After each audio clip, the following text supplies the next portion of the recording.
Welcome to Sports Buds Hockey Podcast, where two friends come together to discuss all things hockey and where everyone's opinion is appreciated. Please welcome your hosts, Merrick and Collin Simpson. Hello and welcome to Season 3, Episode 8 of Sports Buds Hockey Podcast.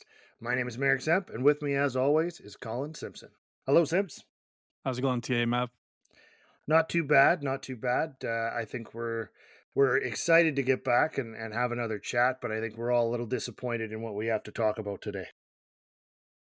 Yeah, definitely not what we were hoping to come back and speak about. We were hoping to come back and talk about who Canada we'd be facing in the semifinals and then hopefully the finals. But we'll chat a little more about what happened and why we're not in that scenario we thought. Yeah, so what he's referring to, of course, is the World Junior Championships, Canada versus Czechia. It was a good game. It was it was fun to watch, but hard to watch at times as well. So give me some of your first thoughts on this one, Sims. Well, to be honest, I thought we played pretty well. I thought, obviously, it was another one of those games where we talked about last time, composure, I think is the word I used. Was one of the biggest telling things in scoring. I felt like we created tons of chances. I feel like it took to the second half of the game where we really started to play desperate and play a little more Canadian brand hockey with a little more physical play, a little more forecheck. We were getting more chances. Unfortunately, I think we fell behind a little, so we had to make a bit of a comeback again to even it up, to give ourselves a chance. But unfortunately, some untimely penalties throughout the whole game cost us. Well, let's start with those. What did you? The kneeing call on Bedouin at the beginning. I don't know how you avoid that when you're going to make a hit and a guy tries to jump out of the way. I think the camera views showed the player that was hit, clearly looking for the ref, trying to make sure that it was a major penalty. The other part, he was out there on the power play. Within 2 minutes, he was back on the ice and going. I mean, it's just, I can understand giving a penalty maybe, but 5 in a game for that it seemed absolutely outrageous. Well, let's start things off with stating the fact that Sikora is an absolute embarrassment to sports. Yeah, I get you as an athlete, you want to make sure if it's a foul that it's seen, but the fact that the officials actually looked back at the whole play and then saw the guy look back up like that, and they didn't consider that into their decision on whether this was a 5 in a game or a 2, or as even McKenzie had even said, he didn't even think it was a penalty because as they showed it more on the intermission, it looked more and more like he does get first contact with the upper body. Yep. And then after that, this is when the knee collides. Now, don't get me wrong. When it first happened, it happened quick.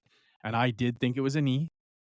And I even told my wife, I said, well, this is going to be a 5 in a game because we're in international juniors. I said, if this is the NHL, it's probably a 2. I was saying, like, normally if you get a kneeing for a major, you will see the knee glide out, right? You watch the guy skating, and as he's gliding in, if he slides his leg to the side, then hits the contact, that's a kneeing, right? That's you saying, oh, I'm changing my direction to make sure I get a piece of you. When you know you're going to miss him.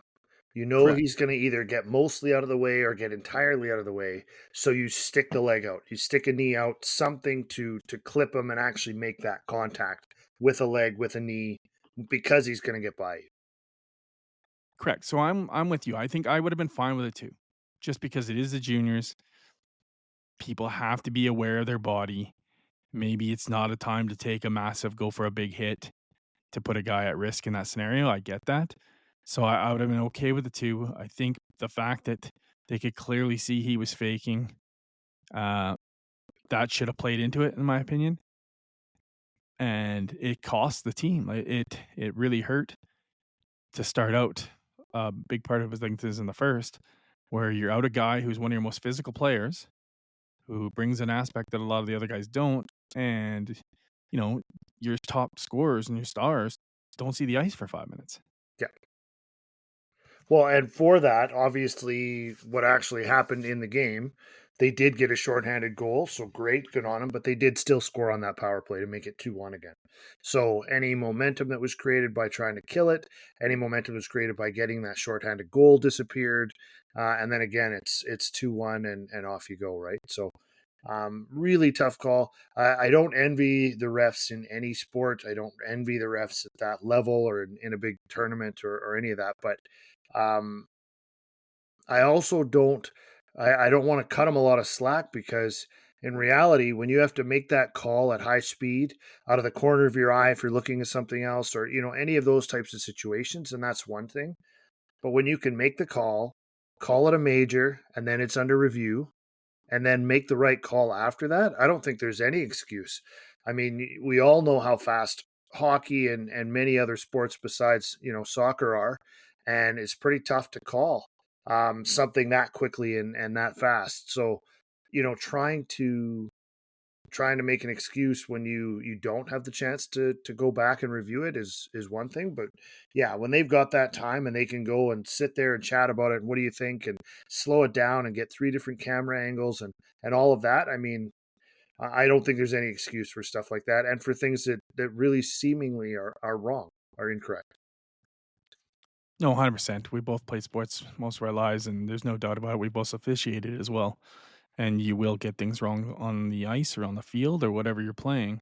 And yeah, I think as an athlete, you are, or if you're any part of the sport, coaches, fans, you definitely understand that aspect. But as you alluded to, when you do have a chance to make it right, feel like you should. Now, again, people do see things differently, right?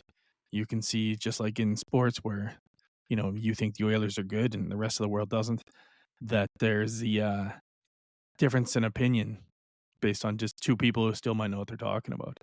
Um, but unfortunately, it affected the game quite a bit in the beginning, put us behind a little, but it's not really a complete excuse. You still had over 60 minutes with the same amount of players to make it happen. 4.5 minutes left, the score was tied.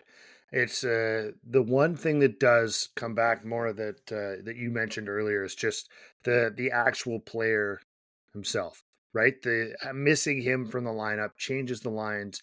Other people are playing more. They miss what he brings. So sometimes it's another skill player. Maybe it's a part of a duo that's really working well, part of a line that's really working well. In this case, it was some physicality in doing that. So those are the things that you can't really measure in the end and what'll change it. But again, not the same situation, but obviously another hit, similar type, and with a penalty with 2.5 minutes to go. I mean, or a minute and a half to go, 2 minutes to go. I can't remember. But yeah, Gibson gets the call with 2 minutes to go, and they end up scoring on the power play. I mean, it's that discipline kind of happened the whole way along, right? Correct. You can't blame the refs on those type ones because it's just a player doing something they shouldn't be doing at the wrong time. And there's multiple times in the game where we get penalties where guys that just get too overzealous and too kind of hyped up and amped up. And I even said that when I was watching it. I was watching us kind of dominate the play, and I was getting a little worried that they were just pushing and pushing. They were the excitement of the tie up, and there was just so much going on. I was like, they need to get some composure, though, Yeah. right? It's like you can't let that overtake the emotions overtake your play, because that's what happens. Everybody knows that's when you take penalties. It's when you score goals, but it's also when you take penalties. Yeah. And in this scenario, we took the penalty and it ended up costing us. But to be honest, I'd like to go back even further because I don't think that's the thing that costs us the most. I honestly believe, and they'll get us into our discussion on the team itself and the tournament, is the biggest mistake of the game was Dave Cameron challenging that goal. Yeah. Like, that killed us. There was no way on earth that after seeing it and in international play were they ever going to call that back, because they literally looked at it first. This is the problem I have. I get if like they didn't see the goal, they just made the on ice call, right? But they literally made the on ice call. They went and reviewed it themselves, right? Yeah. Decided it was a goal, Then you challenged it. No, decided it was no goal. Decided no goal. And Yeah. then you challenged it. So why do you think in those 20 seconds from the time that they checked it and the time that you're now challenging it, anything was going to change? Yeah, it was no goal, not whether it crossed the line, not whether it anything happened. It was for goaltender interference. For goalie interference. They've already made that call. He hit So it. they He already hit him into reviewed the it. goalie. Like, he wasn't pushed hard enough that it caused it. They've already ruled it out because of goaltender interference. Correct. So if you're testing it now because you don't think it crossed the line, or you think it crossed the Fair. line and they didn't think it, or Fair. you know, That would be fair. You it'd could be do something that. different. But yeah, you're basically going back at him for the same reason they just told you it isn't. It was a guaranteed penalty. Yeah. And it was a guaranteed change of momentum. Yeah. And I was just dumbfounded. I get, like, my wife asked me, she's like, was he afraid that if he didn't challenge, people would be all over him for not challenging? And I said, well, yeah, there's a good chance of that. Yeah, like, you're under a lot of pressure. But I think you have to be at the top of the elite level, whether it's a coach or player or whatever, you have to be able to ignore the pressure and make the right decisions. And that was a horrible decision. Just wanted to look back. What was the score at that time? Do you remember? No, I'm guessing that we're down 1 probably. I can't imagine it was 2-2, but maybe it was. Let's see. But one scenario would be either we're down 1 or it's or we've already tied it up. It was the third period, was it not? I believe so. Yeah. So it doesn't show it on this one. Anyway, they didn't tie it up till 4 minutes left in the 4 minutes left, right? In the third. Yeah. So it was before that. It was like 10 minutes down left. 1, yeah. It was like 10 minutes. So they were down 1 still at the time. So yeah. You start to think, are we going to get this other goal, or is this the chance that we don't get anything else? And I didn't challenge it and I didn't go for it. So, but it comes across as trying to, save your own job. But to give you an idea, because now I just remembered back to when this was happening, was at that moment when he challenged, right, for that goal. Yeah. We had outshot them 14-0. Yeah. 14-0 at that point. That was the last 14 shots were us. That's the momentum we had. Then he challenged it, and we ended up being down 2 minutes, and all of a sudden, the Czechs built complete momentum back. Yeah. So what are you saying to your hockey team? That you have over 10 minutes left. You've had 14 shots to 0, and you got over 10 minutes left, and you don't think we can score, that you're going to risk everything on this call. That does not speak volumes to the team that's sitting in front of you.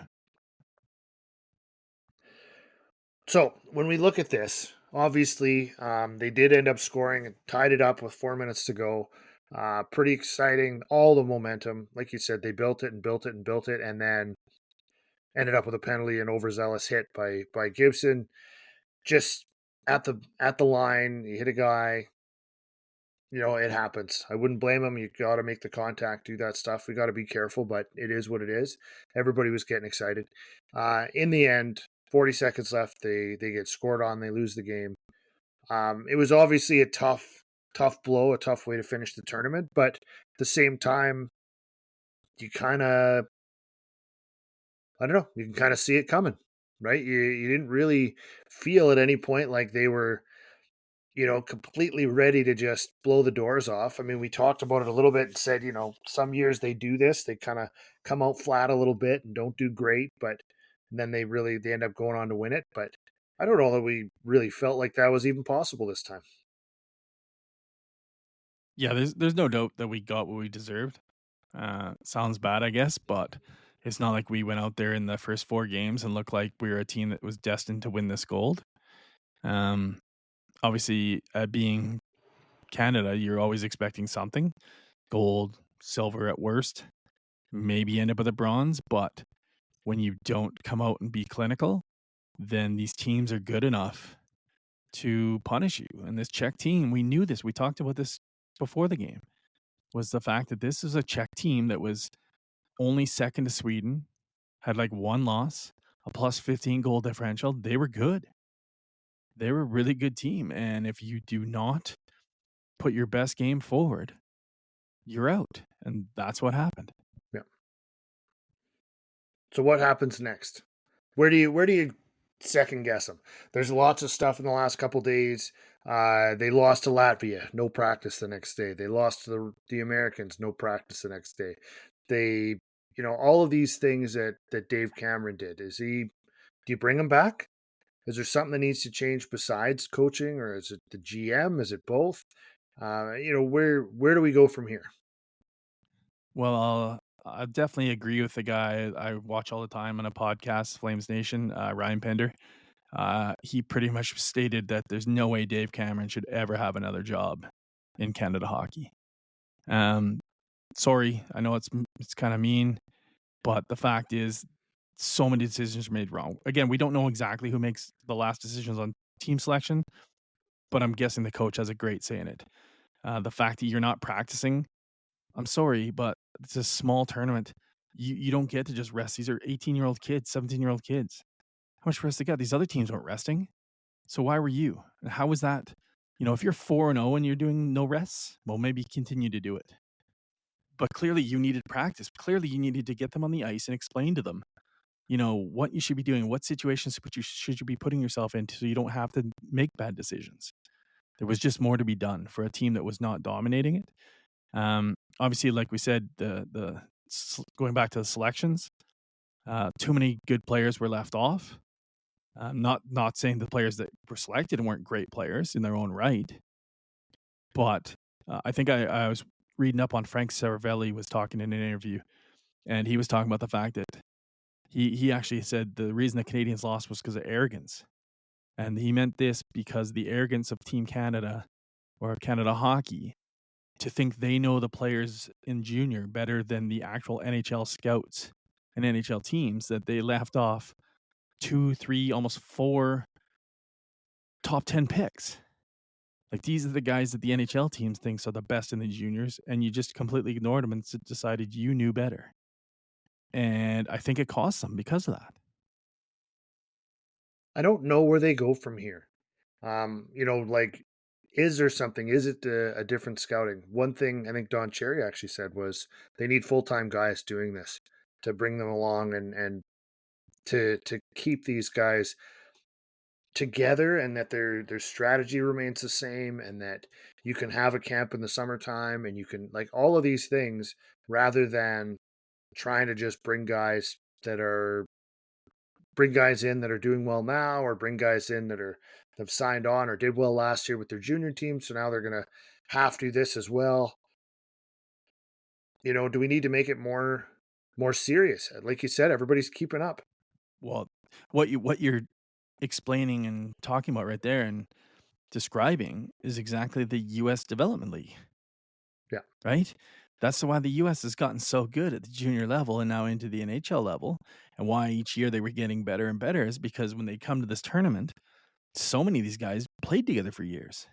Yeah. They grew up playing together through these tournaments and stuff like that, whereas our guys are just throw-togethers. Or here was the other thing that was a big controversy again, was not just who was selected, but where they're selected from.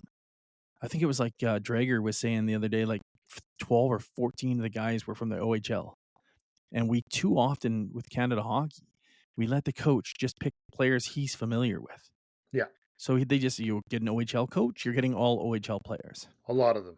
Like the obvious ones that crazy. have to be there. Yeah. But even ones that aren't obvious then, though, like there's guys that should have been there. Carter Kemchuk is obvious he should have been there. Yeah.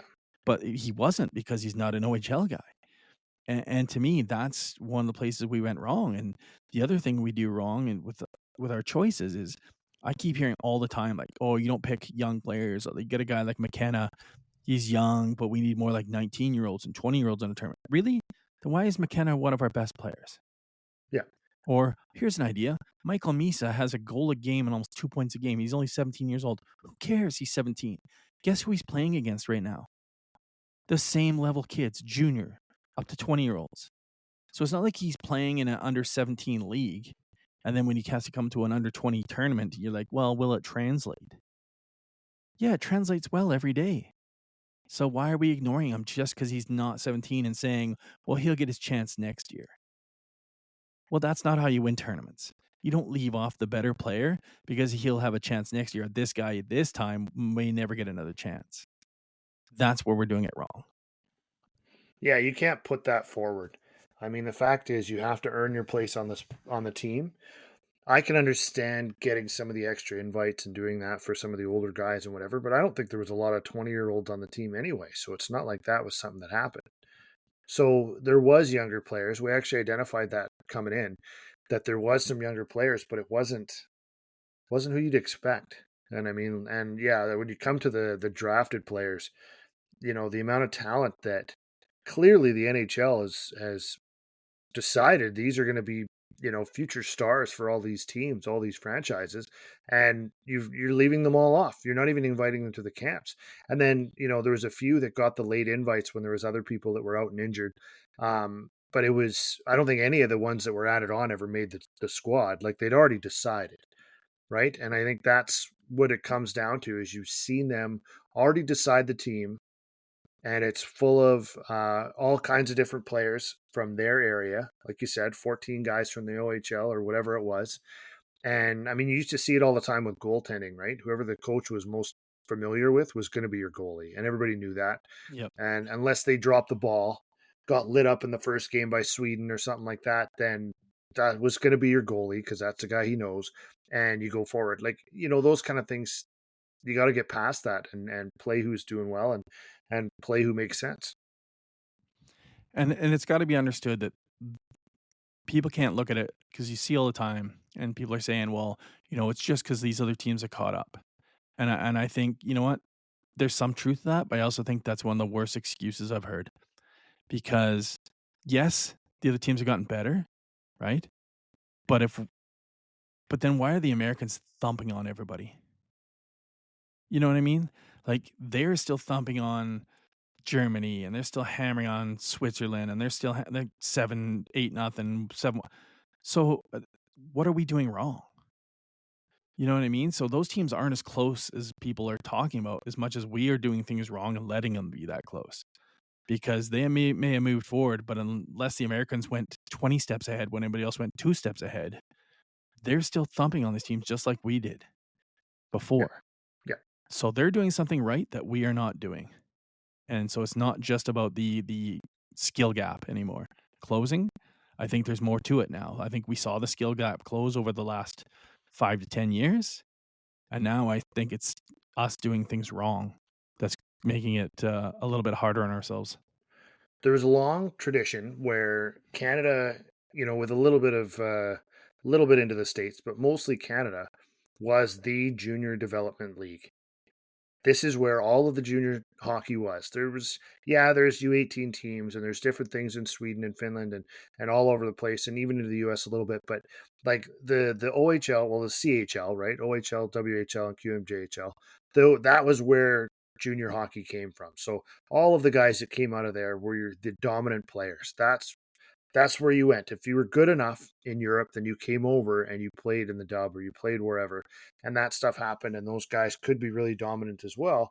But that was where it all started. And at that point, 20, 30 years ago, that was where you had to go. That was the best league. And Canada could dominate with players from there. Now, like you said, you've got the national team in the U.S., the U.S. national development team, and they go everywhere and they play all these games and they do all this stuff and they play 60, 70, 80 games a year, and they're developing those players and lines and defensive pairings and goaltending combos, and like they're developing all of that together as they move up. They start at 13 and they keep going and just build those teams up and do all that. And then they end up signing with U.S. College teams and all of that. Like it all develops and it all kind of keeps building, and they keep doing that. Whereas we're on the same model we've always been. And so I don't think that we are expanding. I don't think that we're moving forward very much. And then I think like this one, like you said, I don't think we picked the right people. I mean, I think that we picked really good hockey players. Everybody was there. There was a lot of really good play, but there was a lot of guys that I barely heard their names. I barely saw them touch a puck. I barely saw them lay the body. I didn't see them at all. And so, there's years in the past where I knew everybody on the third line because they were all hitting and they were crushing people, and you loved watching them when they were out there, and it was just energy and going like crazy. And so seeing that was always exciting, and it was always a part of it. And I didn't feel that this year. No, for sure, and I'll maybe finish off on a couple, one more note on why I think the closing of the gap has happened. One of the things I kinda spoke to was the fact that we have always really been dominant in these tournaments when we're on home ice compared to even over in, like, Europe and stuff like that, and obviously, I think that's kinda dwindled away due to the fact that so many European junior players come and play in Canada now. So the advantage of playing in the smaller rink has kind of dissipated versus the opposite. Um, but I definitely want to say leave on a good note, just as you were talking about, like not noticing players. I felt like Gavin McKenna was good in like game one and then really good in game four. But I don't think he got enough ice time or played with the right guys. I think he was used incorrectly. I think he was used as an underage player, and sometimes you just got to let skilled players go. I think we played too systematically, and we're like, don't let them just kind of be themselves. You're taking a lot of skilled players and saying to them play a lot of like different types of roles, and I get that. Um, but I just feel like Braden Yeager, just kind of want to mention him. He was absolutely fantastic. Like I had never heard of the kid before. Uh, Multiple games I thought he was good. That last game, I felt like he tried to take the team on his back. Every time anything good was happening, that guy was on the ice. Whether it was back checking, hitting, offensively winning draws, he was in on the shorthanded goal. He was fantastic. So I kind of looked him up to see kind of who he was and saw that Pittsburgh took him, but he got traded to Winnipeg. So I'm kind of looking forward to seeing him in a Jets uniform and seeing how he does throughout his career, because if I was to pick a standout performer now, definitely was him. Yeah, on the good side, I thought Connor George was really good as well. A couple shutouts, did well. I didn't blame him for much in the American game. I thought a couple screenshots, things like that. I mean, I'm sure he would have liked to have had. I think there was one that was kind of probably wanted that one back. Even against the Czechs, the first goal was tough. The one that the own goal where he guy tried to grab it and move it out of the way and dumped it back in his own net. I mean, he made the save and then kind of was trying to find it. I thought he had a really good tournament. I thought he did really well.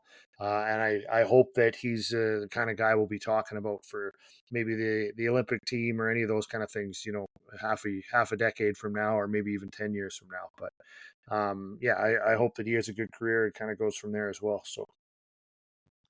So again, yet another tournament. We always love our World Junior Holiday Tournament. Obviously, not the result we were hoping for, but obviously something to look forward to next year. I guess the silver lining is to realize that things may be like this more often than we have always expected, but it should then bring a little more of a excitement and gratification now when we do win our tournaments, just due to the fact that it's not a guarantee anymore. Well, that's it. I mean, it used to be, unless something happened, well, we should win.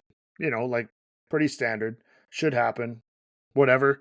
And you're excited and you're happy they won, but it's also kind of an expectation. So, yeah, being able to, yeah, they're gonna have to earn it every year. Every squad, they're gonna have to battle hard and they're gonna have to earn it. So, yeah, no, I think it's definitely taken a bit of that shine off it. I did see a stat today, though, that makes me feel a little better about how Canada's been over the years. Did you know Sweden has a grand total of one gold medal in the last 44 years? Yeah, which is crazy because they're good every single year. They're so good every year. So good. But Like, again, so look at this year, talented. same thing. 4 Yep. and 0. 4 Yeah. and 0 in the table. Where are they to be found? Nowhere. Yeah. They lost to Finland in overtime. And yeah, now they're in the bronze medal game. I So mean, so no gold again. maybe they can get a bronze if they're lucky. Well, not lucky, but if they have a good game against Czechia, but that's not a slouch either. So I mean, that's going to be a good game. And just goes to show how hard it is to win gold. And even with a very talented, very good team, I think I heard they had like 11 players back from last year, like a good veteran squad. Like it's a team that was coming here to win, just like Canada, just like the US, just like Czechia, just like Finland. But like they were really coming here. They were loaded up and ready to go. And again, didn't get a chance, didn't get it done. So it does happen. Well, at least we got another set of international tournament coming up, and maybe it's a little bit of redemption there. Well, we can always hope, right? We can't finish any worse than fourth. Yeah, that's true. So we know it's going to be an improvement this time. Yeah. So obviously, Colin's talking about the Four Nations. We're going to get into that, a little bit more previewing, a little bit to have discussion around that. We'll talk a little bit more about some NHL stats and where we're at. Now we've turned the page over to a new year. So obviously we're going to have, playoffs on the horizon. We've got the trade deadline coming up, Four Nations coming up. Everything's kind of going to come fast now. So we'll definitely do a little preview for all those things and then recaps afterwards and go from there as well. Great talk today, Simps. I think a lot of good discussion. And if only Hockey Canada reached out to us, I'm sure we could help them fix their problems. Yeah, I definitely feel like we're not the only ones having these discussions. Everybody is in their house. So let us know if you have some strong opinions like we do here, and what you think might have went wrong, and what could possibly be done to help in the future. Absolutely. Like Colin said, join us, www.sportsbuds.com. We're also on Facebook, Sports Buds Hockey Podcast, Instagram. You can kind of find us everywhere. So if you're looking for the podcast, we're on Spotify, Apple Podcasts, and Google Podcasts as well. So yeah, have a listen, have a look, and then leave a comment. Did we get it right? Did we get it wrong? I mean, when it comes to Hockey Canada, until we're winning everything every year, I don't think anybody's going to be too satisfied. So great talk today, Simps. It was nice getting out together with you. Yeah, another great conversation on a tournament we love, and just a happy new year to everyone out there, and hope everybody has a great 2025. Happy New Year, and hopefully this is the year the Canadian teams will finally break that streak of no cups. That's right. Let's go Flames. Yeah, no, but realistically, we do want them to win. Somebody, not the Flames. Anyway, have a great day. Thanks for coming out, Sibs. Take care, buddy. All right, bye.